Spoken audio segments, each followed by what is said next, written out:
So look, there is a considerable amount of fluff out there in the SMMA industry. There's kind of two camps. There's one camp where, people go so granular and just focus on the minutia, which I think is a positive thing, but they just get so bogged down by it. And then there's the high level people, and these are the sorts of people where it's like, oh, just charge that client $2,000 a month with like no reasoning behind it. Or these are also the people who are like, yeah, you do this, so you sign one client, and then you sign two clients, and then you sign three clients, and then you have a six-figure agency. And it's like, they're trying to make it out that it's as simple as that. So in today's video, I really just want to break down the 3 steps to a six-figure agency. So look, when I think of accomplishing any goal in life, I always just have this idea in my mind, and it's pretty much the principles that Gary Keller talks about in his book, The One Thing. By the way, that's one of those books where literally you just have to read the title, and if you spend enough time thinking about it to yourself, you're like, okay, I get the lesson. As many of you guys know, I read a book a week for 4 years, and that's something I'm doing again this year. And this is just a total side tangent from the video, but like, I'm thinking back to all the books where I could have just read the title and the blurb and gotten pretty much everything I needed to know from the book. But anyways, now today I'm gonna give you the 3 steps to building a six-figure agency. There is one out of those 3 steps where if you do it,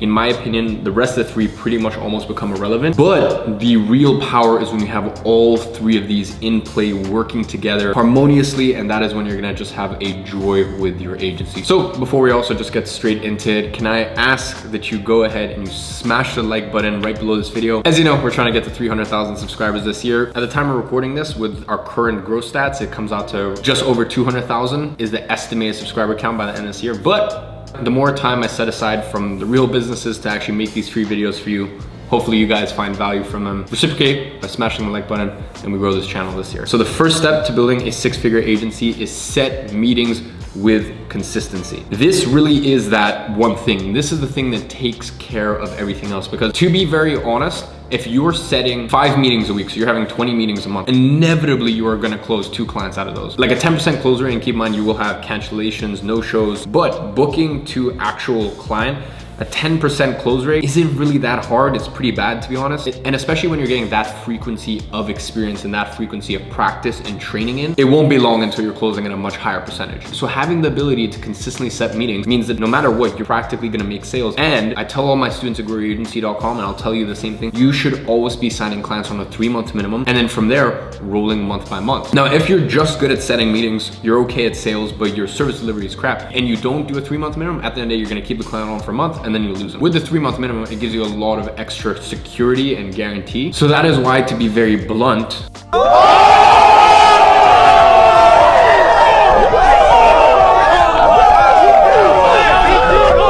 this is the one thing that if you get right, this is one thing where if you have a monastic obsession with it, it kind of takes care of everything else. But as I said, we're gonna get on to the other 2 points. And when you've got synergy between 3, you are gonna be having a jolly good time as an agency owner. So just staying on this point of setting meetings with consistency, as I said, you don't necessarily need to be the craziest closer. You don't need to be the best salesperson. And just between you and me, I actually think most of sales is a fallacy, especially when you're talking to more sophisticated buyers. In my opinion, 70% of their decision is made before they even get on the call or within that first 10 minutes of the call. So you can jump through loops and this and that. But the other thing you need to realize as an agency is this is an ongoing month-by-month service. It's not like you can kind of just trick them and do some hard close or some tactic you learned from some video and then they get the product and then that's it. No, it's an ongoing month-by-month thing. So you actually have to keep and maintain a relationship with this person for them to keep paying you, obviously the 3 months, and then from there on a month-by-month cases. And the other added benefit of being able to set meetings with consistency is that it throws you into such an abundant mindset, because at the end of the day, you know, look, if you're averaging around 5 meetings a week and you have a 20% close percentage, which, as I said, after some good practice, shouldn't really be that hard, then you're gonna know, okay, if this client doesn't close, who cares? Like if I set 5 meetings this week, or if I set 10 meetings in 14 days, I am 100% going to close one. So there is a lot to be said in life about being someone who is just very solid, very abundant in of themselves. And as I said, that permeates through your sub-communication.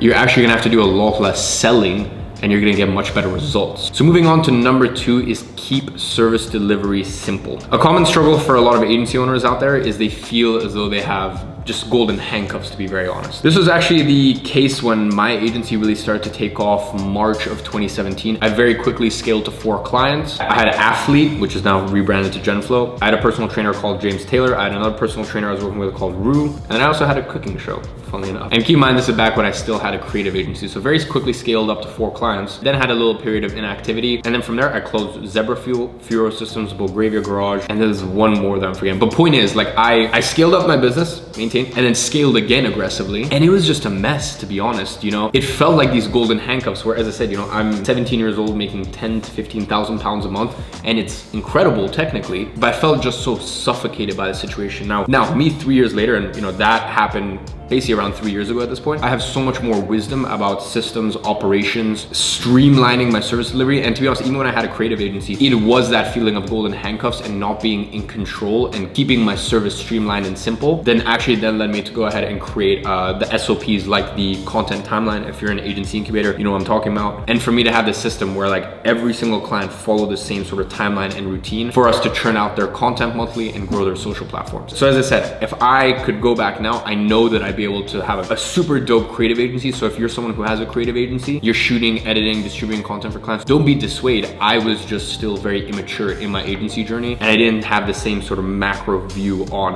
how to run the business that I do at present moment in 2020. But that main issue, as I said, kind of came down to the fact that I scaled quickly, but with janky foundation. It felt like a game of Jenga, to be honest, where like one next move and it feels like this entire thing's gonna fall apart. And that's actually what happened August of 2017. I had this good thing going, having a creative agency, and then me thinking, oh, I have this creative agency, but I feel like I have golden handcuffs, so I'm gonna start learning this Facebook ad thing. And me and my infinite wisdom decided to pitch my current creative agency clients for Facebook ads. Just a supplementary 500 to 750 pound a month fee, because I was still in my early stages of figuring out. Keep in mind, most of these retainers were 1.5, 2 or 2.5K a month. And what ended up happening was I did that for a month, and then around 70% of my clients dropped me, not only for Facebook ads, because that was the thing that I just wasn't good at and I didn't understand, but then they actually dropped me for having a creative agency in the first place. So the main mistake that I made there was I overcomplicated my service delivery. I should have just had my creative agency clients, kept those clients, and then started selling new clients on Facebook advertising. Because for me, I think having 2 services is basically like having 2 different agencies. So really my best advice to you is, if you've got sloppy operations, if you're trying to offer 3 different services, you might scale quickly, but I'm telling you from personal experience and from personal pain, because that whole ordeal caused me a lot of pain, and like my ego was hit, because I was at a point in my life where 4 months prior, I dropped out of school, having a moderately successful agency,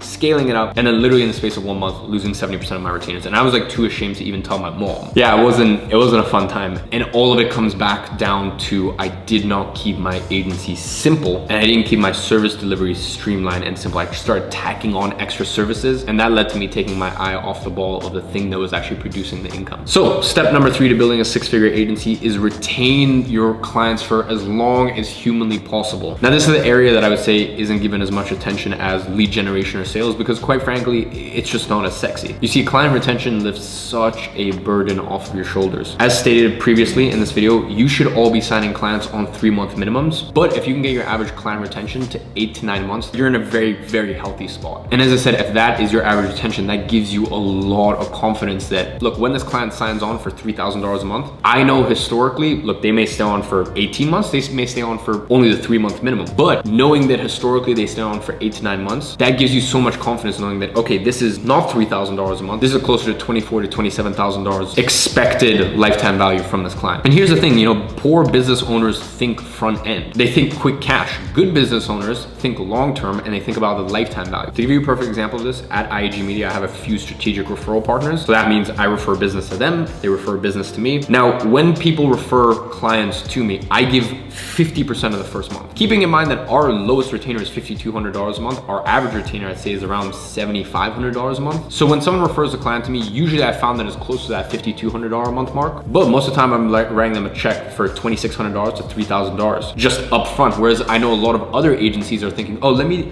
give you 10 or 15% of every month that they stay on. For me, it's like, okay, you take a considerable amount of front end cash, I'm playing the long game, I'm keeping this client on for as long as humanly possible. And when they stay on for 9 months, I have only given given away half of 1 month. So I've given away what, 1/18th of the retainer, whereas most people are trying to give away 10 to 20%. They're giving away 1/10 to 1/5 of the retainer, whereas I'm giving away closer to 1/18th in most examples, because as I said, I'm not thinking front end cash. How can I collect as much cash day one? I'm playing the long game. And in 2020, it's not only just about getting your clients great results. Yes, that is by far the most important thing when it comes to keeping a client on long term. But at IAG Media, we make such an effort to build a strong connection, a strong bond with our clients, because at the end of the day, to be very blunt, it's hard to fire your friend. That's just the honest truth. So as I said, at my agency, we really put a lot of effort into building a lot of rapport with our clients. To be honest, we throw the professional boundary out the window. And as I said, in a lot of situations, we become friends with our clients. Like I remember there's this one really funny photo. I think it must have been like 2:30 a.m. You can see on my phone. I don't know why I'm like holding my phone that way. Keep in mind, to be very honest with you guys, I was also rather drunk, and so were all my friends that night. But a lot of times the clients that I do have in London, to be honest, I take them clubbing with me. So one of my clients, Tyler Newman, there's this iconic photo because I'm drunk taking this photo with my friend Jamie, who actually works at Harrod. He's the one I go to when I get all my Rolexes, APs, etc., etc. So anyways, I'm next to him, and on my phone, I actually have a Stripe payment that came in from another one of our clients, the auto billing. And right next to me is Tyler Newman, one of our old clients that we worked with for I think around 6 months. I don't know, just something about that photo just makes me like giggle every single time. But look, am I telling you guys to go clubbing with your clients? No, that is not what I'm saying at all. You also need to take it on a case-by-case basis. With other clients that we worked with, for example, Oura Ring, we kept a very strong professional boundary there. Or if I look at another one of our clients, Kevin Rose, once again, we built a lot of rapport, made a lot of effort even just to have a lot of dog conversations. He has this beautiful dog, Danny, who works for my agency. Most of you guys know him, same breed as his dog. So just like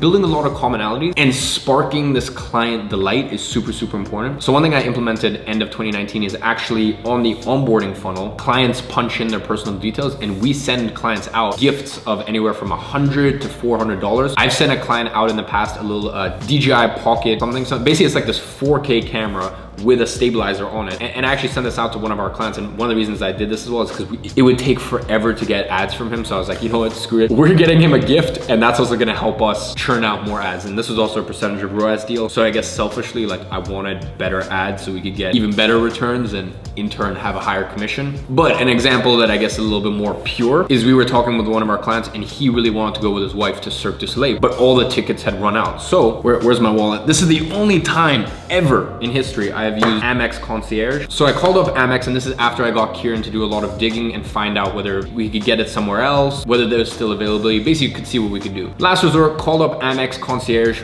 I had zero faith that they would actually make anything happen. Long story short, ended up getting them a box. I think the cost was 900 pounds for 4 box seats, which obviously makes up the front portion of the box. But anyways, yes, that's a 900 pound expense. Technically not very wise, but for me, as I said, I'm not playing the short game, I'm playing the long game. What that meant to that client, I can't even begin to tell you. So as I said, from what I've said in the past few minutes, I don't want you to get the impression that like, okay, you should go clubbing with your clients, you should shower your clients with gifts. That's not what I'm saying, but just spark some client delight. Even just little things. My clients know that I'm a big watch guy, so I've sent my clients $100 to $300 watches that I personally have in my own collection because they're really good bang for buck and I wear them. And I love the history behind them. Watches like, for example, the Timex Q reissue from 1978. I love that watch. I have that watch in my collection. It's not a very expensive watch, but I love that watch. So I've sent that watch to clients. I've had clients tell me that their sleep's a little off. So I've literally sent them an Oura Ring. In the same token, I've had clients who once again told me that their sleep is off. So I sent them a T2, which is my favorite tea company, glass teapot, and then 4 months supply of Sweet Dreams, which is the